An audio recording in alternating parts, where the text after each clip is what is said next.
You just want me to start right now? Yes, sir. All right. We all have come to this hollowed spot to remind America of the fierce urgency of now. Now is the time to rise from the dark and desolate valley of segregation to the sunlit path of racial justice. Now is the time to change racial justice, injustice, to the rock of brotherhood. Now is the time to make justice ring out for all of God's children. We must not allow our creative protests to degenerate into physical violence. Again and again, we must rise to the majestic heights of meeting physical force with soul force. So even though we face the difficulties of today and tomorrow, I still have a dream. It is a dream deeply rooted in the American dream.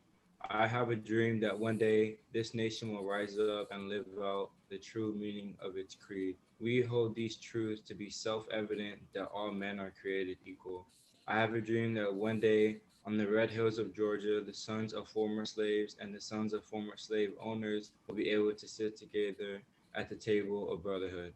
I have a dream that one day, even the state of Mississippi, a state sweltering with the heat of injustice, sweltering with the heat of oppression, will be transformed into an oasis of freedom and justice. I have a dream that little children will one day live in a nation where they will not be judged by the color of their skin, but by the content of their character.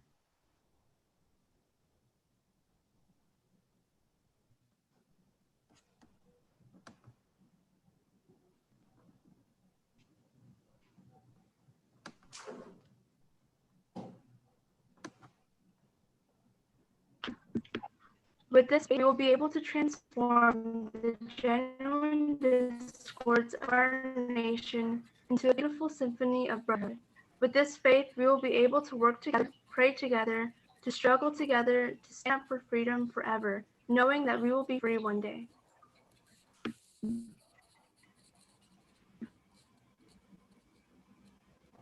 And when we allow this to happen, when we allow the freedom to ring, when we let it ring from every village and hamlet, from every state and every city, we will be able to speed up the day when all of God's children, Black men, white men, Jews and Gentiles, Protestants and Catholics, will be able to join hands and sing in the words of the old Negro spiritual. Free at last, free at last. Thank God Almighty, we are free at last.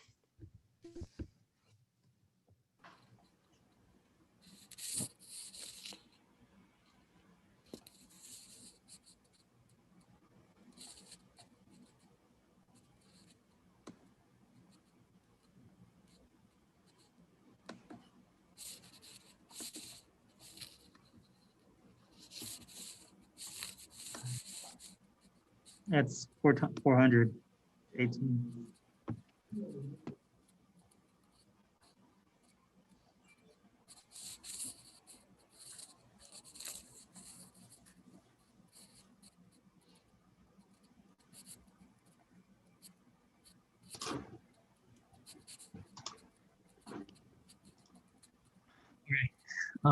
Hello, my name is Alex Bazan. I'm a sophomore at Tech High School, and today we have a very special guest, Mr. Tony Weaver Jr. A little bit of background information on Mr. Weaver. He's an award-winning writer and educator who creates diverse stories that make young people feel seen and valued. He's the CEO of Weird Enough Productions, where he developed The Uncommons, an award-winning webcomic with over 800,000 readers. Tony hopes to show everyone that as long as you pursue your truth, you're never too weird. You're weird enough. As a member of our Tech Student Advisory and Tech High School, I nominate Mr. Weaver to speak to us today because I believe his message of relieving racial tension is amazing. With his idea, I believe that the world will become more understanding. I admire how he has created his company and what he stands for. Oh, by hearing his story today, you will see what it means to love everyone. Please welcome Mr. Weaver. Clap, clap, clap, clap, clap. Okay, let's see. How is everyone today? Good. Doing pretty good. Going fine. Good, thank you. I am great. I'm doing good. Oh, Doing yeah. good. Good. Wonderful. Good. So for the quick shout out to the admin team that's kind of running the Zoom account. Would you mind making me admin really quick? so that I can change a few settings around. I noticed that some of us are very in touch with our inner meme lord, and that's fun and everything, but I don't want to get distracted by any bruhs or anything like that while I'm talking. So if you wouldn't mind making me admin really fast so I can click around a couple of settings, I would really appreciate it. And if not, then we can go ahead and get started. There we go. Let's see.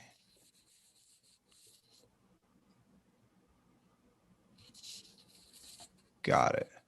Cool. There we go. So, as was just mentioned, my name's Tony. I run an organization called Weird Enough Productions. I think for the most part, when it comes to talks like this, I'm less intrigued by kind of myself and who I am, and I actually get really interested in who you all are and the type of stuff that you're interested in. Normally when talks like this happen, when you all are doing intros and stuff like this, I literally just go look at everybody's backgrounds. So I saw some Star Wars, some Wonder Woman, and Gryffindor, I want to say is what I saw. I saw somebody had the Warhammer Titan, and that's new because that person just popped up like 48 hours ago. So you're moving pretty quick. Saw some Sonic the Hedgehog, Silver the Hedgehog, and I want to say, I know I saw at least one Ultra Instinct Goku, at least one, and a little My Hero as well. So I feel like I'm in the right place. Definitely, I'm definitely at the right school today. Definitely talking to the right group. And I think that for me, I get the chance to hang out with you all for the next 55 minutes or so. I'm going to spend a little bit of time talking, but then after that, it's primarily going to be Q&A because what I want to do, what my goal is to do is to be a resource to you all for whatever that is that you need. And because of my experiences, I know a bit about creativity because I run my own media company. I know a bit about entrepreneurship because I had to start the company in the first place. I know a bit about social impact because I think that stories are some of the strongest forces for social impact in all of history. And I also know a lot about anime because that's just what I choose to do with my time. So whatever it is that would prove valuable to you all, that's what I want to be here for.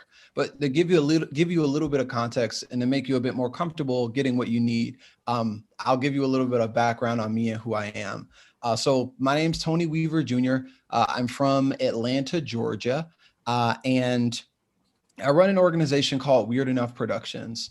At Weird Enough, what we do is we create diverse comic books and superheroes with the idea of empowering young people and the adults that support them. And normally when I say that, it means, hi, Joseph, I see you. You can stop. I see you. The good thing is I stream on Twitch, so I can talk to people and recognize what's going on in the chat at the same time. So if you say something, I'll see you. It's fine.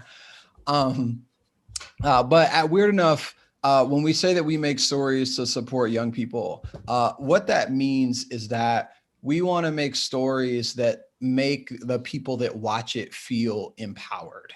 So I'm a nerd. So the biggest example that I can give when I say empowered is less of like that kind of preachy empower that you hear about sometimes, but more like, you ever watch an anime theme song and about halfway through the theme song, when the chorus hits, we're like 30 seconds in, you were like, dog, I can take on the world right now.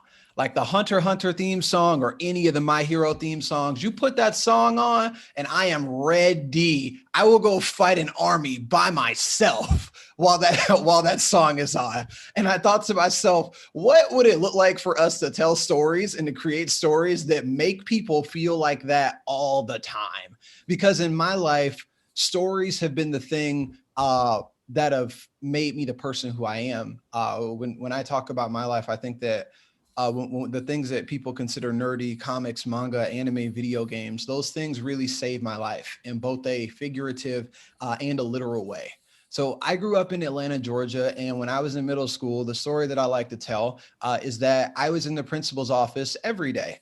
And the reason I was in the principal's office every day wasn't because I was always getting in trouble, but because the principal was my mom. My mom was the principal. So every day you finish class and then you go sit in your mom's office. You go sit in the principal's office and you do your homework every day. That was my life. So think about your teachers and your principal, the administrators at your school. There were some administrators at my schools where I think to myself, man, she's scary when I see her in the hallway. I'm not even doing anything wrong. I'm just going to my locker to get something, and I'm afraid that she's gonna call me out for something. I gotta make sure that I'm following dress code and stuff like that. But imagine if when school was over, you got in the car with that person and she took you home and asked you how your day was. That was my life. So needless to say, academics in school were very, very important in my house. My mom was always talking about school. She was a first generation college student. So for her, it was never a question of if I was going to college or not, if I was going to a four-year institution or not. From the moment I started school, it was for the express purpose of, you need to do this so you'll be ready for college. You need to do this so you'll be really competitive for college. You need to do this so you'll be ready for college. And as a middle schooler with books in my backpack that weighed more than me, that was something that I also had to carry around. And as a result, I ended up in a lot of different academic programs that might have been good for me academically, but weren't great for me mentally. So from the fourth grade all the way up through the seventh grade, I was in a different school every year. So think about the stress or like the anxiety that comes with being the new kid. Sometimes I was the new kid every year, sometimes multiple schools in the same year. And I haven't always been the most social person. So in the time that it took me to pop up and what's the word? And the time that it took for me to pop up and get acclimated, by the time I actually felt comfortable in my surroundings, it was time for me to go. It was time for me to leave because my mom wanted me to be in the most competitive academic programs. So I'd be in a regular program and I'd come home with all A's and I'd be like, good. Yeah, all A's, right? Flex on them. Yeah, you see it. I know you see it. And my mom would go, it's good, but I don't think you're being challenged enough. So I get moved to a high achievers program and I come back from the high achievers program like, wow, don't know why we did that, but it's fine. I got all A's. We're good. We're good here. Can I go play Xbox? We're good. And my mom's like, good, but I don't think you're being challenged enough. So I get moved to a gifted program and I'm like, wow, there are a lot of programs, but it's fine. I got all A's. Are we good? We're cool here. We're good now. And my mom's like, I don't think you're being challenged enough. And so I got moved into a program called a magnet program. And I'm sure that in you all's district, there's some equivalent of it, even if it's not called a magnet program.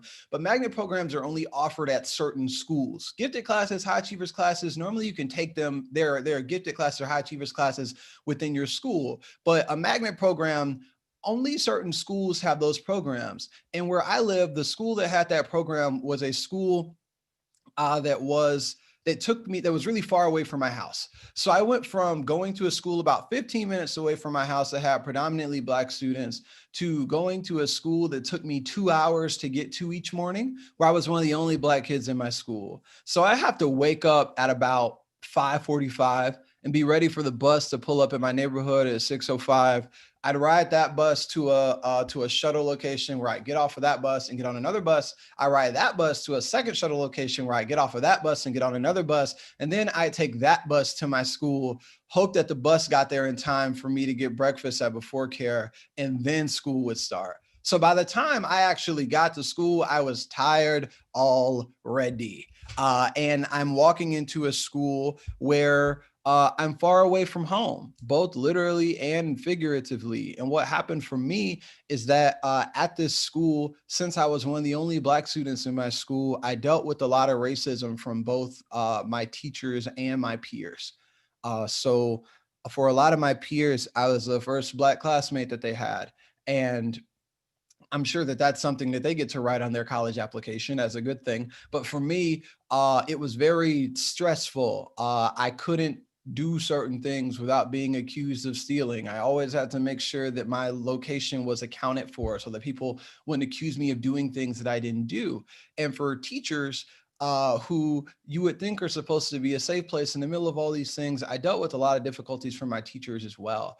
I've always loved writing. I love to create. And you would think that teachers would support that kind of thing. So remember the context, right? I'm at this school. I'm in this magnet program explicitly because, I'm smart. I got bounced around from school to school until I ended up here. Basically, I fought the dark tournament. Like I literally made it to the final round of the tournament, and that's why I'm here. But for some reason, my own teachers have reason to doubt whether the work that I'm doing is actually my own.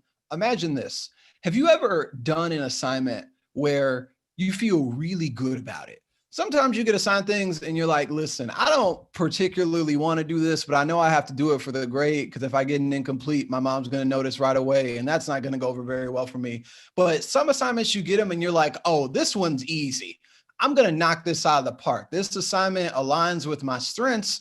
I think I can do really, really good at this. And the way that you feel good about it is when you do the assignment and when you hand it into your teacher, you're like, yeah, so when are you going to have that graded? When are you going to have that grade done for me, Miss Johnson? What's going on? You finish the paper and you're so excited about what you just did that you're like, can you grade this now? When's your planning period? Can I pull up during your planning period? And if I do, can you go ahead and grade the paper? Because I want to see how I did. I want to see what you think. And my teacher assigned a paper like that, where I wrote this paper and I was like, man, you were in rare form today, Tony. You did really well on this. I feel good about it. So I handed it off to my teacher and I waited a couple of days for it to get graded. I show up in class one day and she's passing papers out and I'm like, oh boy, here we go. And I get my paper back and there's no grade on my paper. There are no marks on my paper. Instead, the only thing on my paper is a note at the top of my paper in red pen that says, did you write this? Speak to me after class. My teacher, who is a person that I'm supposed to be able to trust, looked at my writing and saw something that I put my heart into.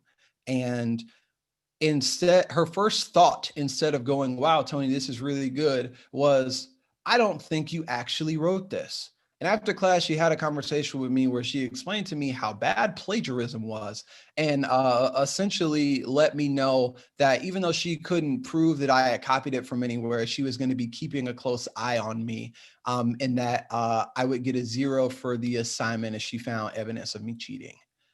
And that really hurt me. That hurt me really, really deep, because I gave you my best. I did what I thought I was supposed to do. I did the right thing. And something I experienced in middle school that I experience now, I have no doubt that you all are experiencing as well, is that we are very much raised and socialized to believe that there are certain actions that are the right thing. And that if we do the right thing, everything's going to work out. That's what we're told. You do your paper, you study, you respect your teachers, you do what you're asked, you do what you're told. And as long as you do the right thing, things will be okay. But I learned at a very early age that that's not necessarily a guarantee for everybody. I did exactly what you told me to do, and yet you're not treating me like I did the right thing. You're treating me like I did something wrong. That kind of tension with my teachers, as well as all of the racism and bullying that I was experiencing from my peers, took me into a very negative space from a mental health perspective. It ruined my mental health. I didn't want to go to school. I didn't want to speak up in class. It's not like I can avoid turning in assignments, but every time I do turn in the assignment, I'm like, well, are you going to accuse me of cheating again? How well is too well? What am I allowed to submit and what am I not allowed to submit? I don't know what you want from me. And that stress weighed super heavy on me. It weighed so heavy on me that I started to deal with depression. I started to deal with anxiety. And when I was in the 7th grade, I attempted to end my own life because I didn't feel like who I was as a person mattered. I felt like no matter how hard I tried, things just wouldn't fit for me. Because I would see kids who would bully me, that were mean, extremely mean to me, and they'd have a bunch of friends. And meanwhile, I'd kind of be hanging out at the lunch table by myself and not really have anybody to talk to. And what my thoughts told me were, listen, if these kids are terrible to you and they have friends, what does it say about you that you don't have anybody that you can hang out with? that you don't have anybody that you can call friend. I didn't feel like I fit in. And as a result of not feeling in, I felt like my existence wasn't one that was valuable. And it led me to a point where I didn't want to be here anymore. My mom found out that I was having these mental health issues and I was dealing with these things. And she immediately pulled me out of the school, put me into a smaller school that was closer to home, and put me in therapy. And therapy worked out really well for me.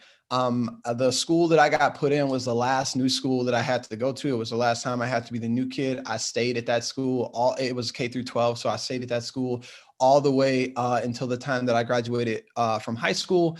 Graduated salutatorian of my high school class, and went to a small college in North Carolina called Elon University, where I double majored in acting and strategic communications. And at that point in time, I thought, hooray, everything's fine. The dark time is over. The dark time is over. Everything's chill, because Tony had a problem, and then Tony went to therapy, and now Tony's problem is over.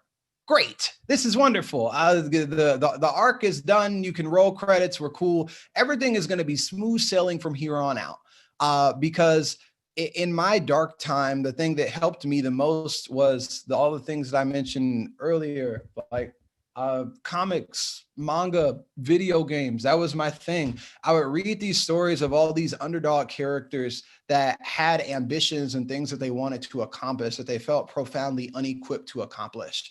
But instead of giving up and saying, I can't do it, they instead decided that they were going to work with the resources that they did have. And it took them on journeys where they met new friends, they met people along the way, and ultimately were able to accomplish what they were aiming for, even though they didn't think they'd be able to in the beginning. And it was those types of stories that kept me motivated in a time when I didn't feel like my existence had value.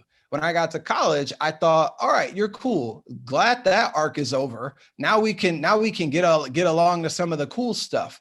But during my first year, I started volunteering at an elementary school as a part of one of my classes.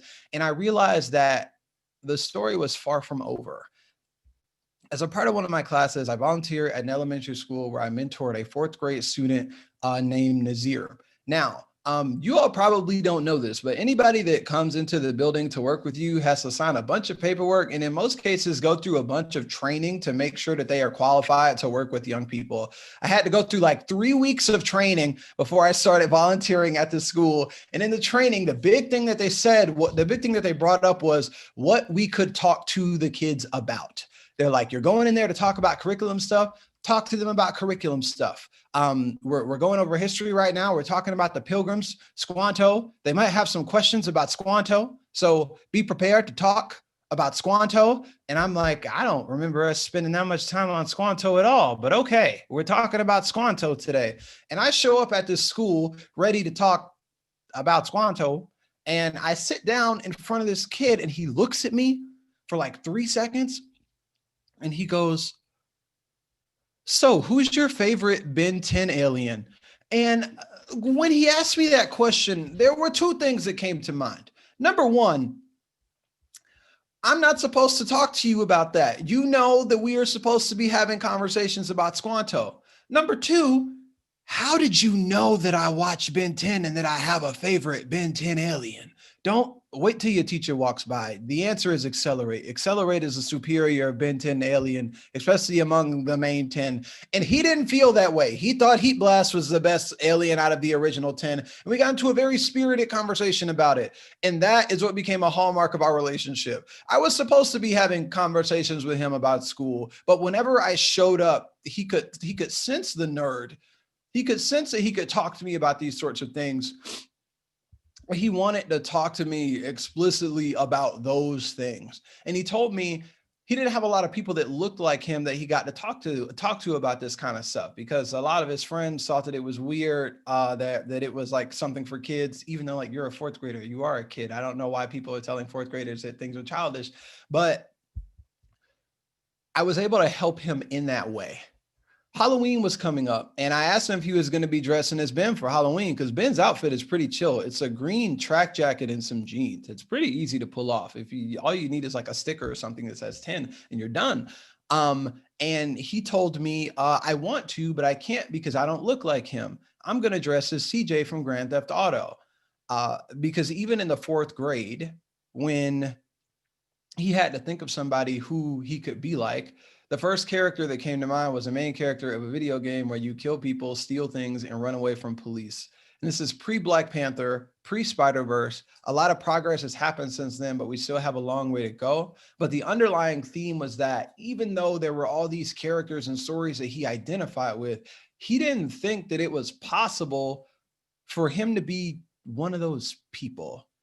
And when I looked at him, suddenly the anime theme music started playing in my head because I went, oh no, this isn't just a Tony problem. There are other kids that are dealing with this problem. And if I spend an hour a week with you every week and you still have this problem, what about the kids that I don't get to talk to? What about the people that don't have anybody to talk to? What are those kids experiencing? So I went and did research, and what I found was very terrifying for me, but something that you all as young people probably already know. The United States is in the middle of a youth mental health crisis.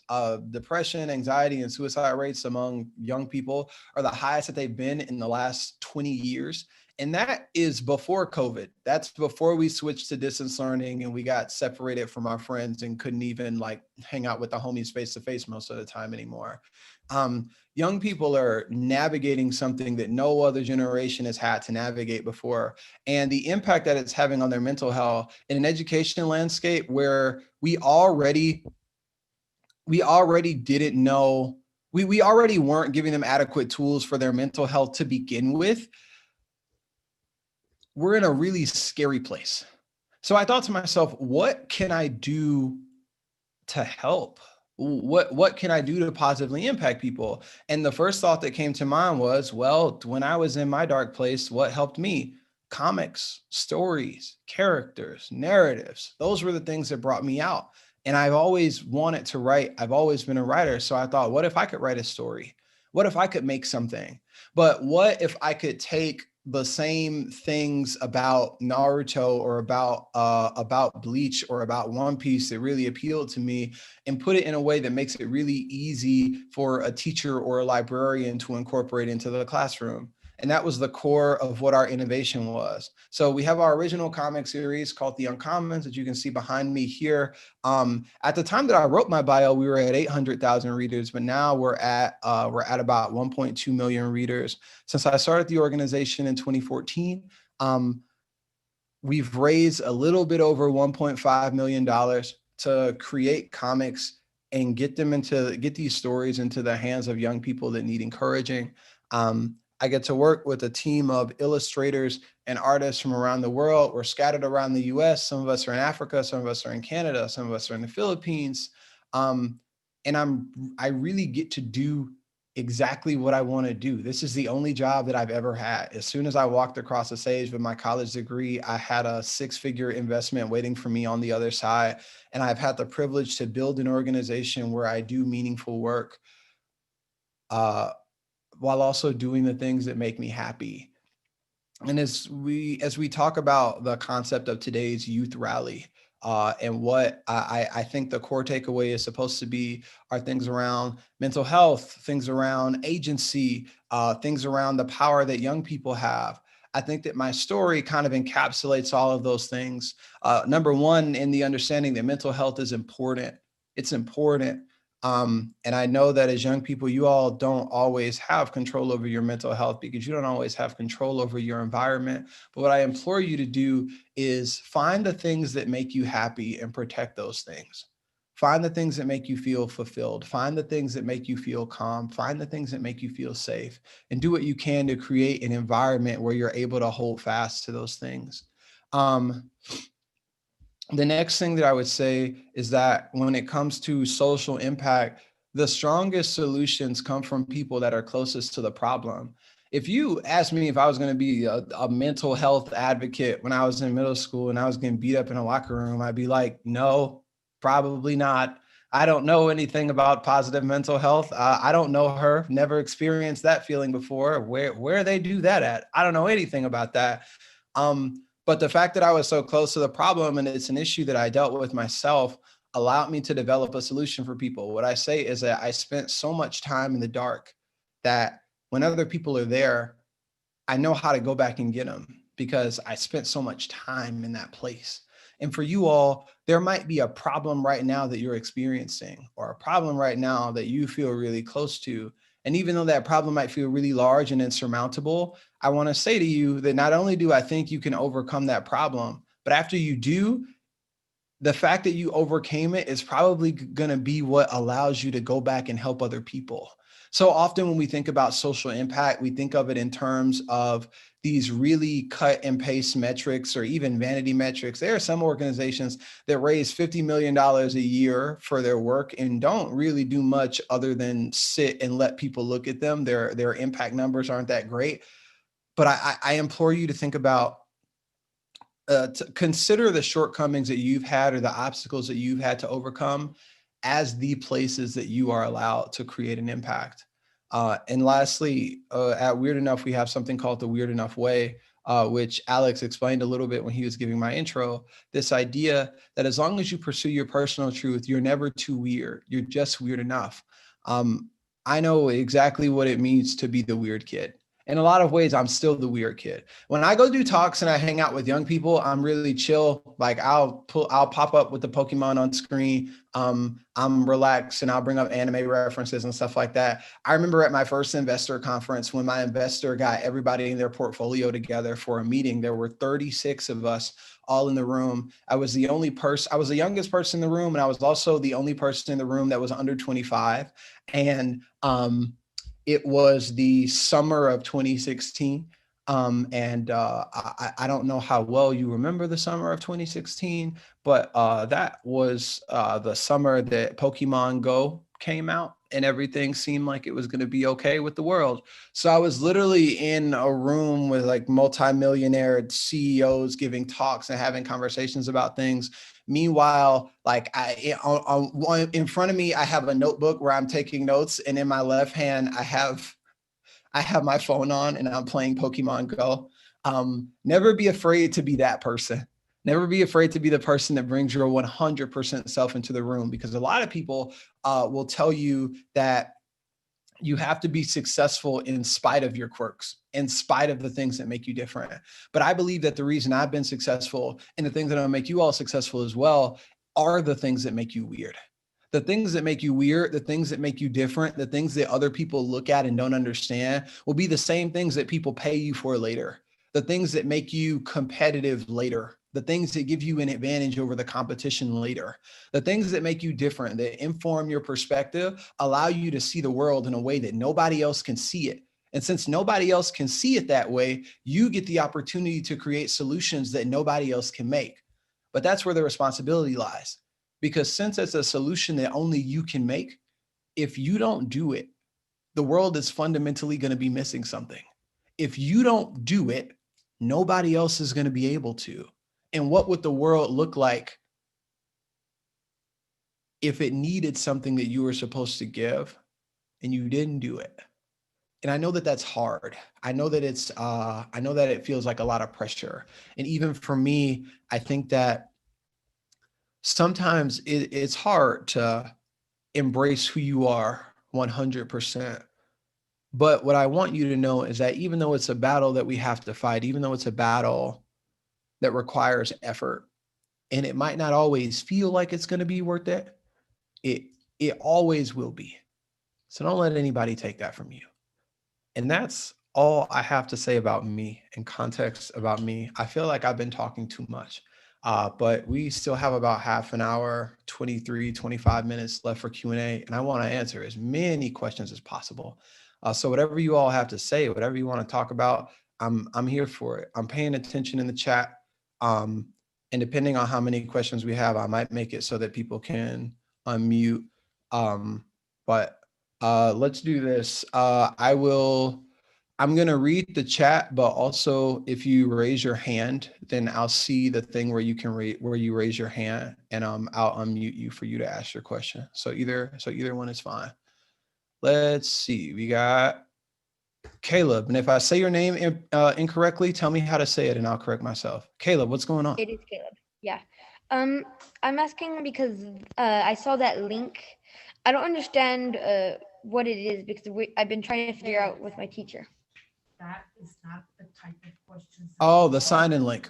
I think that's just a link for like survey data and stuff like that for them to see how you feel about things. I think that's what that is anyway. Ishmael says, dude, the comment looks as started as awesome. Thank you. Someone says, what's your favorite anime? My favorite anime changes all the time because I'm watching things all the time. I just caught up on Promised Neverland and it's so good. I'm enjoying it so much.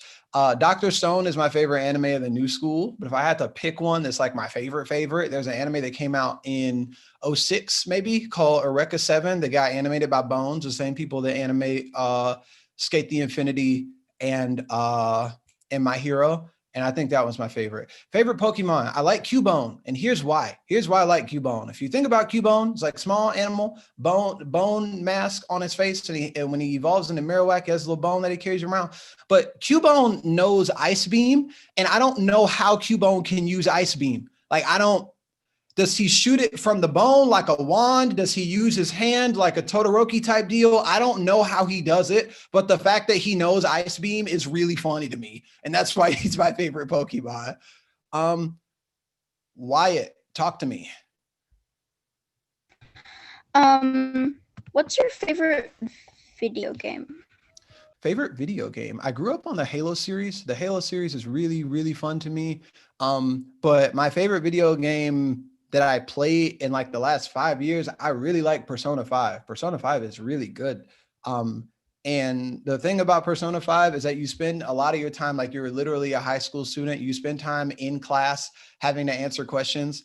But the thing that I learned most from Persona 5 is how important it is to prioritize your time. Prioritizing your time and the different skills that you can develop if you prioritize that time. So the fun thing about Persona is that every person that plays Persona gets an equal amount of time. Nobody has more time than the other person. What matters is how you use that time. So some people spend their time training their level so their character is stronger. Some people spend that time building friendships with other characters so that their relationships are stronger. And I think it's a really strong allegory for life. Everybody has the same amount of time in a day. What matters is how you spend that time. And after a while, you will see the impact. You will see the benefits from how that time is spent. And I think playing Persona really made me think critically about how I was spending my time in the relationships that I was building. It's also just really fun. I like it a lot. What helped you the most when you needed it? I think therapy is stigmatized in ways that it shouldn't be. I'm not ashamed to say that I went to therapy, and I really appreciate the time that I had with my therapist. Otherwise, I think music helped me a bunch. So Kid Cudi, Man on the Moon was a really influential album for me. All of Donald Glover, Childish Gambino's music really meant a lot for me. Some of the early Tyler, the Creator stuff. Media stories, whether that's a book, whether that's a video game, whether that's a manga, whether that's music, listening to other people express their perspectives helped me a lot. So anytime I feel afraid to share my story or talk about who I am, what I remember is, well, you sharing your perspective is what allowed other people sharing their perspective is what allowed you to become who you are. What person needs you to add your voice to the space, and what happens to that person if you don't? Who's your favorite anime character? I like Rock Lee. Rock Lee is my boy. That's my guy. Maya, how's it going? Talk to me. So I saw that your characters have different like powers or personalities. Like, what inspired you to give them each what inspired you to give them their personalities, different type of. So when I make characters, my creative process is a little different than what some other people's processes are. A lot of people will have an idea for a character, put that on the page, and that ultimately becomes what the story is. For me, when I write, I look at things a little bit more holistically. When I create, I know that my work does not exist in a vacuum, meaning that whatever I make is going to have to go on the shelf with other comics. whatever I create is going to be in the vicinity or in the same genre as some other piece of media. So when I create something, it's not just about what I want, it's about what the genre needs. And I think that in a lot of action stories and a lot of manga stories, there's not a lot of great representation of women, especially not women of color. And when it comes to male characters, there are specific representations of strength that are cool and everything. Like when you think of All Might and like how muscular and strong All Might is, or if you think of Escanor from Seven Deadly Sins and how he's like jacked and huge, I think that it's possible for strength to exist in ways that aren't linked to people having biceps the size of my face. Get me? And I also think that there's room for women, especially women of color, to be in leadership roles in ways where they're appreciated and respected by their team and not like eye candy or fan service. So all of those things inform the way that I write. And I think that that's what impacted the way that I developed the characters. Let's see. Could I ask for the comic name? My comic is called The Uncommons. My comic is on Webtoon. Are there any tropes that you like? I like the shonen trope of I want to insert thing here, but I can't insert thing here. So Naruto's like, I want to be Hokage, but I can't control my chakra. Asa is like, I want to be Wizard King, but I don't have any magic energy. And Deku's like, I want to be the world's greatest hero, but I don't have a quirk. And anytime that happens, I'm like, give that to me. Inject that into my veins. I love it. I'm here. I'm here already. Did someone say an underdog? Great. I'm here. I'm buckled in. Let's go. I am ready to watch our protagonists attempt, struggle, fail, try again, and overcome, especially if the power of friendship is involved. Please keep me on the line. I am ready. Those are the types of tropes that I like. What are your top 3 animes? If I had to pick 3 anime right now that I think are really good, I'd say Princess Jellyfish, which is a slice of life about an awkward girl and her group of awkward friends that live in one of the most populated areas in Japan, Shibuya. I love Princess Jellyfish. Dr. Stone as well. I love Dr. Stone right now just because I think that so much about writing and storytelling is rooted in circumstances. A good writer can make anything feel like it has high stakes. And in Dr. Stone, they can be doing something as simple as collecting rocks, and you would feel like them collecting rocks is just as serious as Goku going Super Saiyan for the first time. Like how, I don't understand how you get me that invested in whether you're gonna collect the rocks or not. And another one that I'll mention that's in one of my most recent top 3s, just because they just dropped a dub on Netflix. Kuroko no Basket is really good. It's really good. I enjoy it a lot. Once I finished watching it, I went and bought figures for all of the Generation of Miracles because I have no impulse control and like collecting figurines. But I like Kuroko no Basket a lot. Have those who picked on you ever come back to you and asked for your help? I would say no. I haven't had a lot of conversation with the people that I had negative relationships with when I was in middle school. But I think a place where a trap that's very easy for us to fall into is sometimes we feel as though if a person bullies you, or if a person's mean to you, then the way for you to get closure is to have some sort of superiority over that person. Like I know everybody's heard those stories about, oh, when I was in high school, there was this jock that used to really make fun of me. And I went to Subway today to get lunch, and guess who was working at Subway making sandwiches? And everybody's like, haha, you sure proved him wrong. And I'm like, I don't necessarily think that's productive. I don't think things have to be that way. The way that you find closure is through yourself. The way that you find the way that you find happiness is through yourself. So just like you're going through life and you make mistakes, there are other people that go through life and they make mistakes too. You know, we have to show grace to people in the same way that we want people to show grace to us. So even if I've run into people that bullied me when I was in school, and literally I like dapped them up and was like, what's up? How are things going? How have you been? Because I'm not the same person that I was in middle school, and I wouldn't want somebody holding me to that exact standard as if I'm still a 7th grader. Just like I've had room to grow, they've had room to grow as well. And as long if they don't give me reason to doubt that, then I don't. Kaya, I see you physically holding your hand up. So I don't want your arm to get tired. Talk to me. What's going on?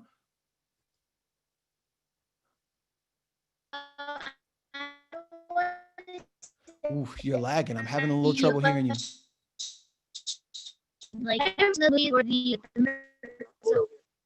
Darn.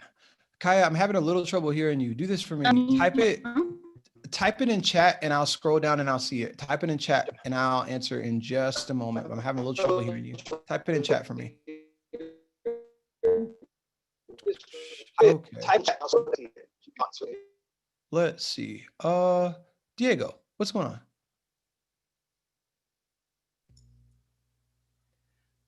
I have a very nerdy, okay, I see you. nerdy Sorry, question to ask. So I heard that you grew up on the Halo series. Yeah. And I wanted to ask you what your favorite Halo game was, because Halo is very close to me as well.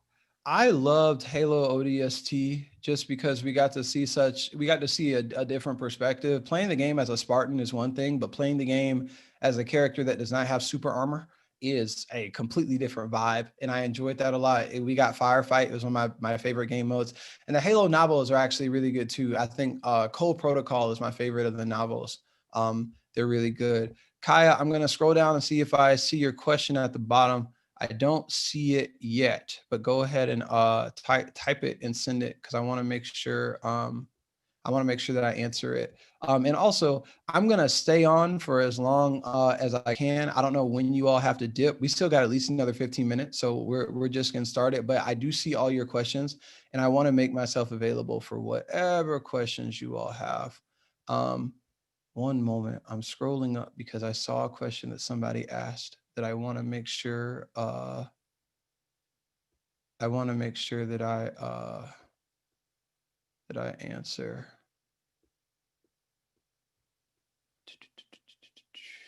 Here it is. How did you get through your hard mental health and peer pressure?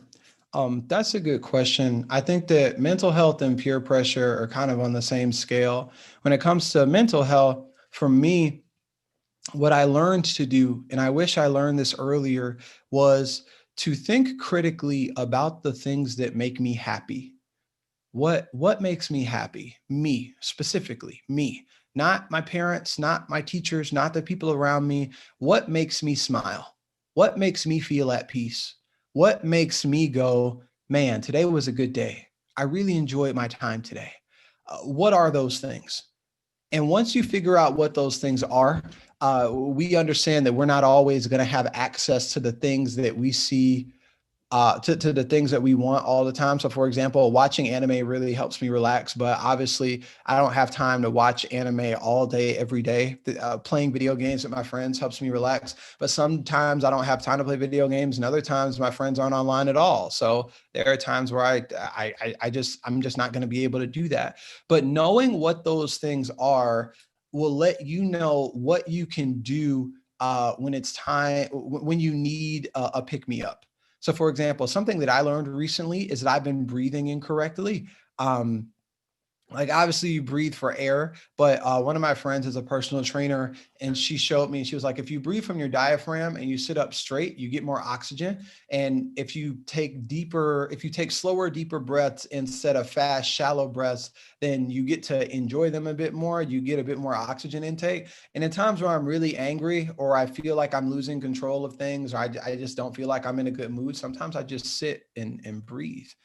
And the fact that I knew that, the fact that I learned that is what allows me to do that. So I think with mental health, what you got to do is some healthy self-exploration to figure out what makes me feel whole, what makes me feel balanced. And at any point in time when you feel unbalanced, lean into those things. Peer pressure. So peer pressure is a huge thing. I feel like peer pressure is a thing now. I deal with peer pressure and I'm not even in school anymore. So I post a bunch on TikTok. I just broke 200K on TikTok, and that's fun and everything. But I have friends that went from 30K to 600K in like a week. And even now, it's hard for me to go, wait, what am I doing wrong? Why am I not growing like that person? What can I do to grow like that person? You gotta understand that your path is yours. Everybody's path isn't going to be the same. They shouldn't be, because we all have different destinations that we're supposed to end up at. And the thing that you're good at might not be the thing that somebody else is good at. You got to lean into the things that make you, you. And peer pressure isn't going to get you there. Just because everybody's doing something doesn't necessarily mean it's the healthiest thing. And when people try to pressure you into doing something, you got to be okay with setting those boundaries and say, no, I'm not comfortable doing this. The bad thing is that I don't think peer pressure ever entirely goes away. Even as someone that's an adult, I say with my Pokemon very close to me and multiple other figurines that you all can't see because they're on the other side of my desk. Even as an adult, peer pressure does not go away. People try to pressure you in doing a lot of things, but you got to be clear on who you are and what you stand for. Potara earrings or fusion dance? Fusion dance, hands down. Who's your favorite Titan? Honestly, I don't even rock with the Titans like that. I like the Scouts. Sasha, I love Potato Girl. Potato Girl, that's the homie. From the moment she came into our lives, stealing potatoes, that's the homie, I must say. Recently, 2 years ago, I lost a loved one to suicide. Have you ever been through a situation like that, and what makes that easier?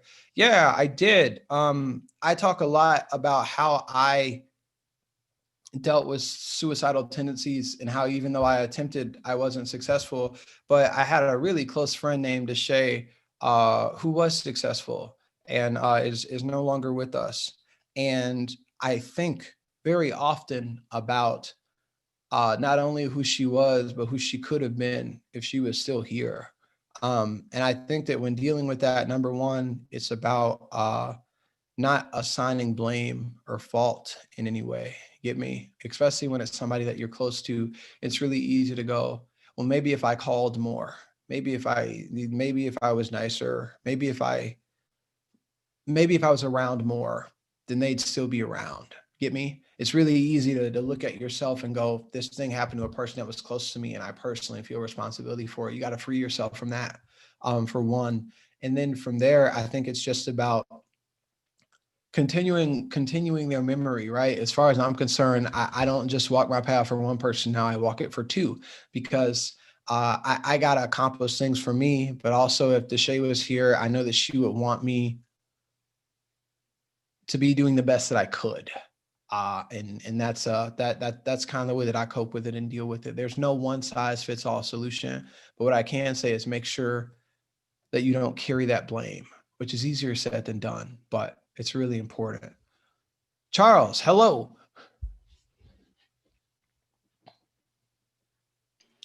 Oh, hello.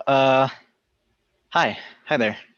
So I'd like to ask, what was your mindset and goal when creating the uncommons, and do you feel you've achieved that goal or at least come close? When I made the uncommons, my thought process was, what if we made a comic that was actually good? Is that weird? Am I allowed to say that? Yeah. If you think of most comics, if you think of Marvel and DC, a lot of their continuities are really scattered and split about in a variety of random places.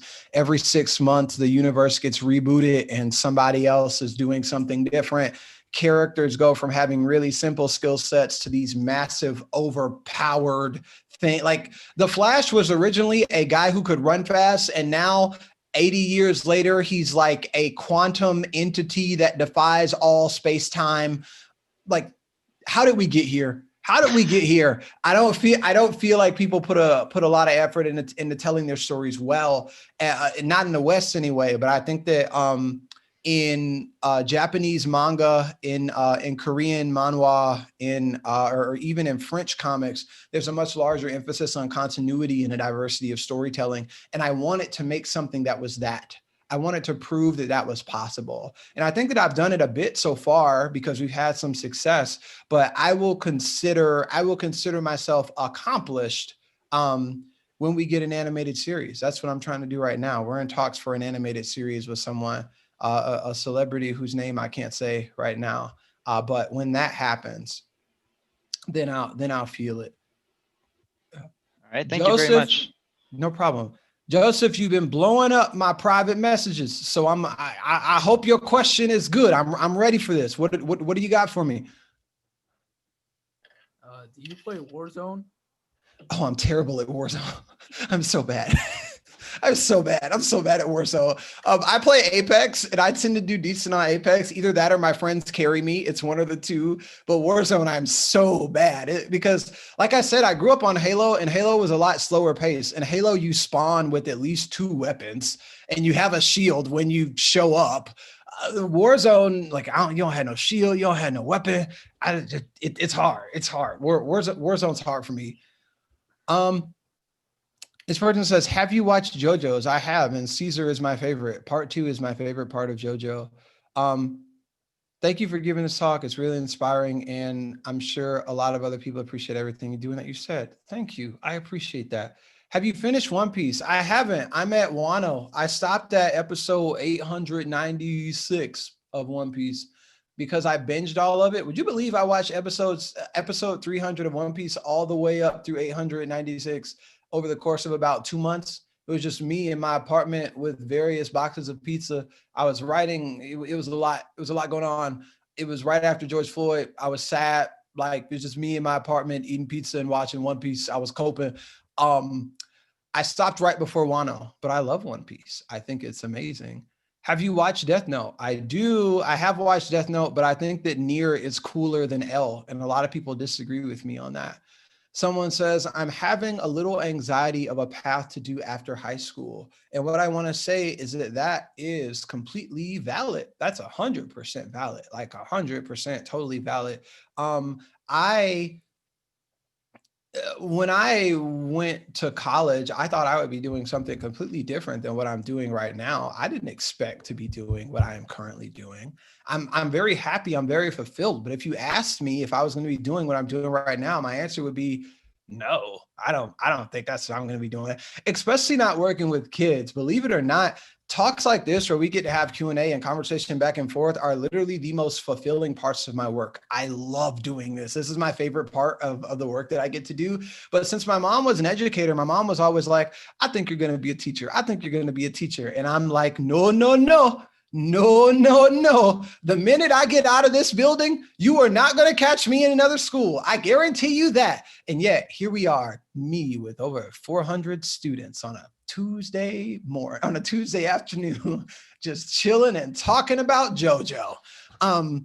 Things work out in ways that you don't expect sometimes. I think that if you're feeling anxiety, then what you should do is focus on building skills. So for me, I never knew exactly what I wanted to do, but I said I knew that in order to do it, I need to go to college. So while I was in high school, I was really deliberate about building a really strong resume for college applications, a really strong resume for making sure that when I applied to universities, I'd be able to get into the school that I wanted to go into. I didn't know what I was going to do, but I knew I would need to get into a school. So in the moment, I focus on those things. And I would encourage that. We don't have to know what's going to happen 5 years from now. Planning is fun, but not everybody works like that. In the interim, what we can do is start planning. You know, you're going to have to do something after high school. Whatever you do after high school is going to involve a job. And it's really easy to go look at trades and things like that and figure out if you think a trade is going to be good for you or not. And if it's not, and you know that what you want to do is go to a 4-year institution, the thing that you can do right now is start thinking about, what colleges would I want to go to? What colleges can I afford to go to? What types of scholarships are there? And once you figure out what college you want to go to, the secret is it gets so much easier when you figure out colleges that you want to go to, because when you figure that out, you don't have to pick your own path because the college has a set list of majors. You don't have to pull it out of the sky. If you know what school you're going to or what school you want to, go look at the majors that school provides. And if you look at that list, I'm sure you'll walk away with at least 3 of them where you're like, wow, I really would like to continue doing this. And in that case, you don't even have to come up with it at all. Just look at the major list and find the thing that makes you feel, that makes you feel more fulfilled. Do you have any tips for young writers? Write.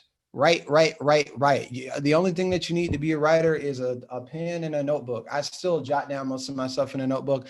I got started. Don't tell anybody about this. If any of y'all don't tell anybody about this. If somebody knows about this, I'm going to assume that it was one of y'all. I'm trusting you right now. I got started writing because I wrote fan fiction of the cat series Warriors. So I made my own superpowered cat named Icefire, and he would have lots of adventures. My friends had their own cat sonas as well, and it was a fun time. I learned a lot about plot and character arcs and things writing fan fiction about cats. So start writing. That's it. If you want to be a writer, all you got to do is write. Milo, talk to me. What's your Twitch? I will follow you right now. I'm Tony Weaver Jr. on Twitch. I end up streaming Okay. more on my TikTok than I do Twitch, but I'm starting I'm going to be streaming more soon because I have a suspicion that there's a new Mega Man game coming out next month. It just hasn't been announced yet. And if it does, I'm streaming that game because it's like my favorite thing in the world. Ariana, what's going on? I was wondering, do you have any tips on anxiety? So I'm not a medical professional, right? So there are some people that have a bit more in-depth expertise on the matter. But what I can share is what helps with me when I deal with anxiety. I breathe, slow down, breathe, slow down. But also what I have to tell myself is that whatever I'm anxious about that feels like the end of the world isn't the end of the world. It might feel like it, but it's not. Even if things don't go according to plan, even if I lose, even if the thing that I don't want to happen happens, it doesn't mean that life is over. There's still a path forward. There's still a way. There's still a way that you can accomplish things and keep moving, even if it's not exactly the way that you think about it. So a part of how I deal with my anxiety is by breathing and realizing that I don't have to have control over everything. Grace, hello, no problem.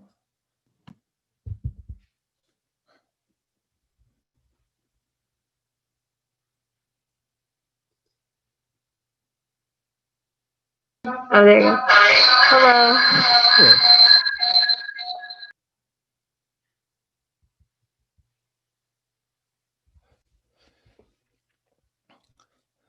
Grace, drop your question in the chat. I'll scroll down and find it. I'm only going to do chat questions now. So all my homies with your hands raised, I apologize. I don't know what classes you all have after this or anything like that, but I'm around. Whatever your administrators say in terms of how long we can hang out is how long I will be here. Any anime suggestions? Watch Princess Jellyfish. Please, it's amazing. How do you find your purpose or direction if you feel normal or don't know what's weird about you? I think that everybody's weird in some way. And I think that the only direction that you need to worry about going in is forward. There is never anything negative that will come from taking active actions to improve yourself. You might not know what you'll need it for later, but try to improve yourself. So if there's a way that you want to be better, if you want to be a better writer, if you want to be better at math, if you want to communicate more efficiently, if you want to learn a new skill, if you want to pick up photography or even find a new hobby, find ways to better yourself, even if they're not the most intuitive things. Like if you're like, I don't want to be a cinematographer, what's the point of me learning photography? Maybe you learning photography will teach you how to look at things from different perspectives, and you'll use those perspectives in things in the future. Like I said, it's the lesson that I picked up from Persona 5. It's all about how you learn, or rather, it's all about how you spend your time. If you spend your time improving yourself, I think that when the time pops up, you'll know why you did what you were supposed to be doing. Do you like Fortnite? I do, but I can't build. I'm terrible at it. Do you have anime on your Instagram? I do. I'm Tony Weaver Jr. on Instagram, and just hang out. A silent voice is really good. I'm going to scroll down to the bottom to make sure that your admin didn't send me a message that I missed. Okay, I don't think I did. Oh, yeah, I don't think I did. From Grace, what's your greatest accomplishment? Have you seen Hunter x Hunter or Soul Eater? If so, who's your favorite character? I think my greatest accomplishment was when I got my college degree, because I double majored in college and I got 2 degrees. And my dad has a high school diploma, but I am Tony Weaver Jr., So since I'm Tony Weaver Jr., I'm named after my dad, and both of my degrees say Tony Weaver on them. And since I got two of them, I gave one of them to my dad. So now between me, my dad, and my mom, on average, each of us have one degree. And I think that is that's what I would consider as my my greatest achievement.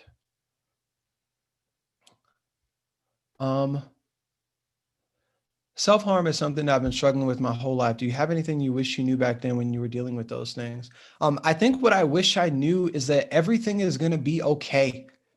Everything's going to be okay. And I don't say that in a patronizing way, because very often when we talk to young people, we try to make them feel like their problems don't matter because they're young.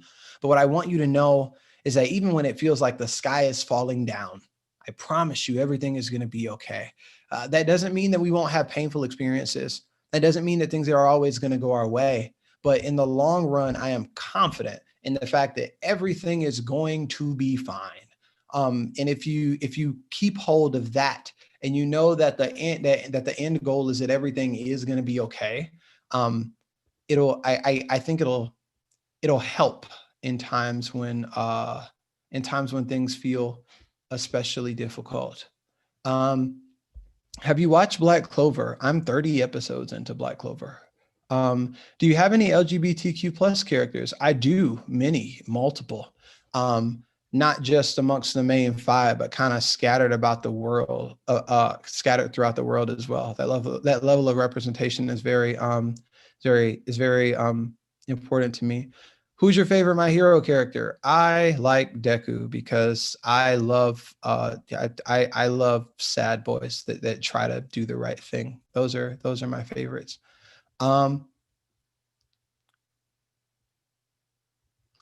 Adriana says, I'm currently writing and pursuing a career in writing and animation. I also really want to make comics for some of my stories. Any advice for this workplace? I think you should start making. Once you make, what you're going to notice is that there are certain things that you're better at, or certain things that you enjoy doing more than other things. Does that make sense? So for example, even when it comes to animation, there are some people that are just prodigious. Like there are some people that I follow that animate all their own stuff, that can do every single part of the process. But for the most part, when something gets animated, when it's there's a person that handles character designs, there's a person that handles backgrounds, there's a person that handles storyboarding, a person that does the rotoscoping, a person that does the cleaning in between frames, the person that does color, the person that does final effects. You don't have to do everything by yourself. In fact, the whole process is there for there to be multiple people. So as you try multiple parts in the process, you'll figure out like what you like more. I feel like we're out of time. Let's find out. Yes, we are out of time. Thank you so very much. Alex, do you have a couple words? Alex Bazan.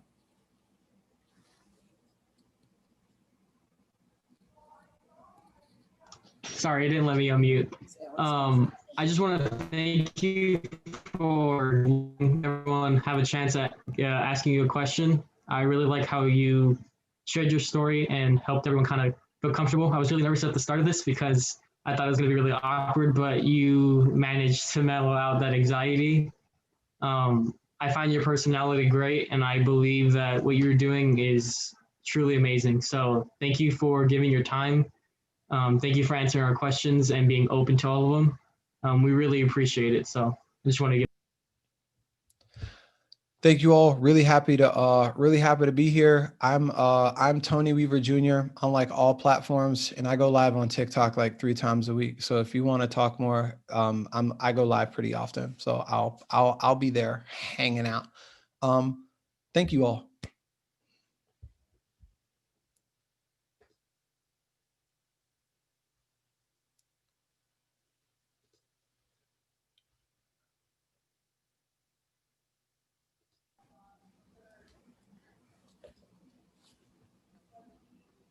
Thank you, Mr. We really appreciate you joining us.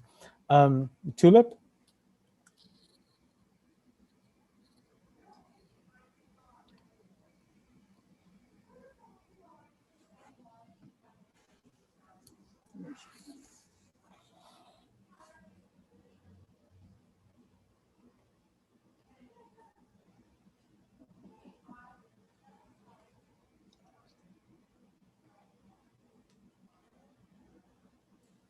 Tulip Martinez?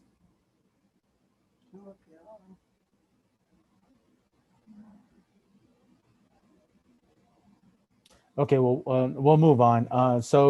The next part of the agenda is to present the awards for this morning's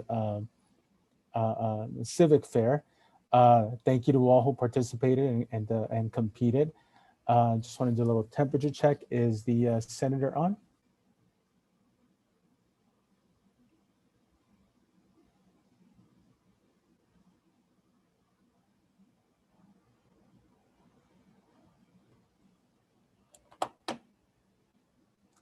Yes, okay. So then, so just for a quick introduction, so the son of immigrants, José Menendez grew up working at his family's small business located in San Antonio's west side. During his term in office, Menendez passed over 200 bills that benefited children, seniors, veterans, and San Antonio families. A testament of his commitment to listening to young people is David's Law, which he passed to empower students, parents, schools, and law enforcement to combat and prevent cyberbullying. Senator Menendez is a huge supporter of the San Antonio teams who go to Austin to compete in the statewide Speak Up, Speak Out Civics Fair, and encourages young people to raise their voices, not just at the local level, but also at the state level to make our community as strong as it can be. So ladies and gentlemen, Texas State Senator José Menendez.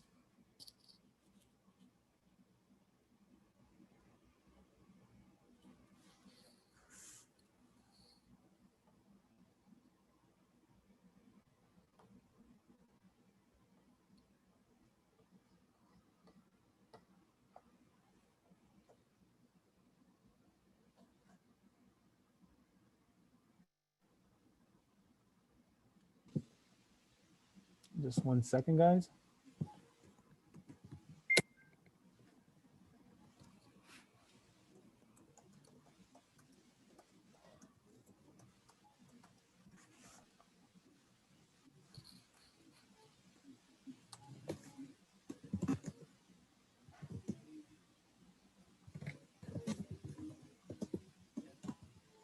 There we go.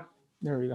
Yeah, you Thank had me muted. Yeah, sorry about that, Senator. It's okay. I'm very excited to be here with all of you today and congratulate each and every one of you on your work. I love the fact that you are identifying ways to make our community a better place to live. I think you should be proud of yourselves because it really takes a special kind of person, especially during a pandemic, to participate in an event like this. And that's why I think you really need to be enormously proud of your leadership and your conviction and your dedication to your community. You know, in my time as a former city councilman, as a state representative, and now as a state senator, one of the ways that I've always tried to stay true to my roots is by always listening to young people and their families. And that is critical, that we listen to the folks who are going through it. You're in the trenches. You're there fighting, dealing with issues every day. And for several years now, it has been an honor and a privilege to be involved with Speak Up, Speak Out Civics Fair. And so this is why it is a great pleasure that we get to recognize those teams that stood out as the best of the best in today's presentations. But I want you to know, regardless of where you were selected to advance or to the state civics or you don't, I want you to know that we want to hear all of your great ideas.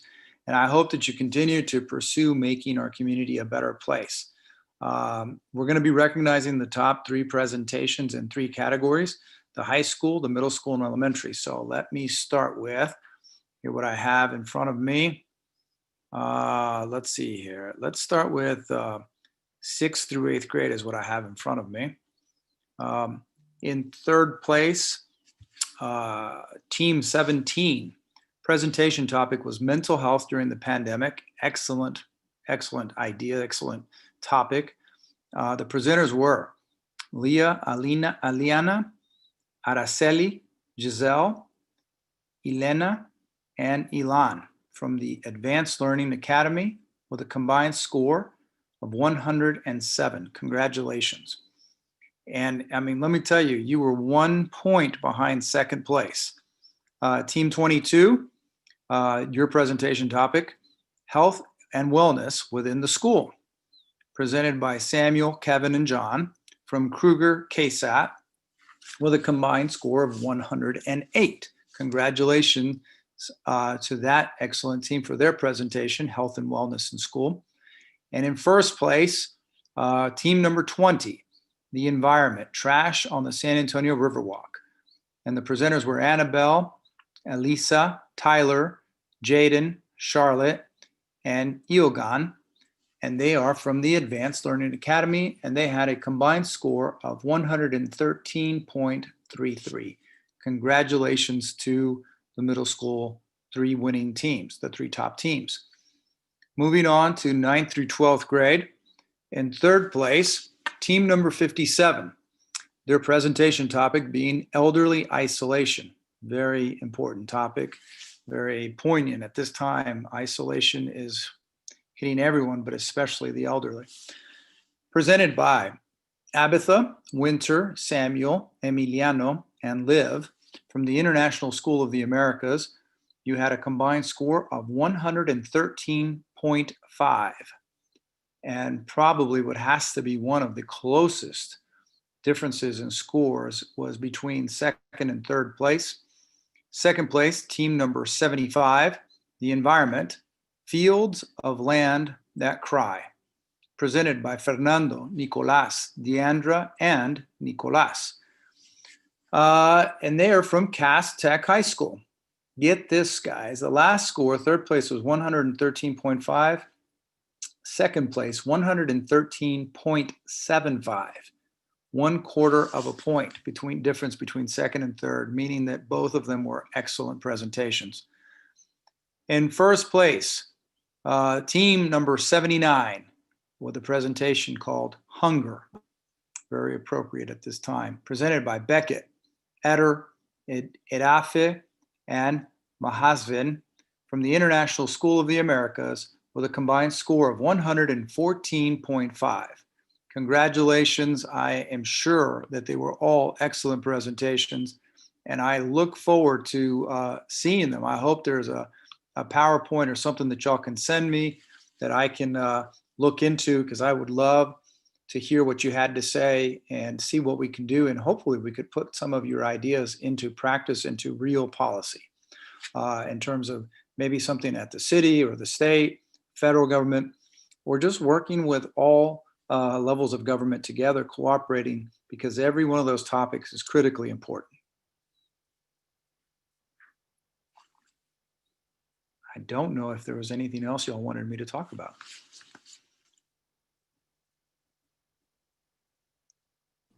We lost our new, oh, there you are. No, thank you, sir. Tulip?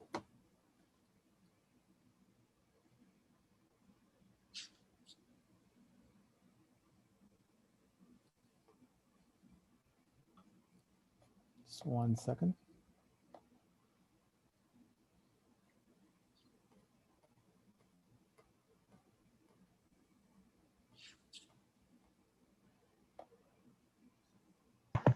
Hello, can you hear me? I can. How are you? Nice, I'm good. Okay. All right, so congratulations to all the winners. We wish you the best of luck at the state competition. Thank you, Senator Menendez, for your help in recognizing our winners. Our celebration of Youth Voice continues tomorrow during our youth rally, and we look forward to seeing you here. We are CAS. All right. Cool glasses, by the way. Thank you all.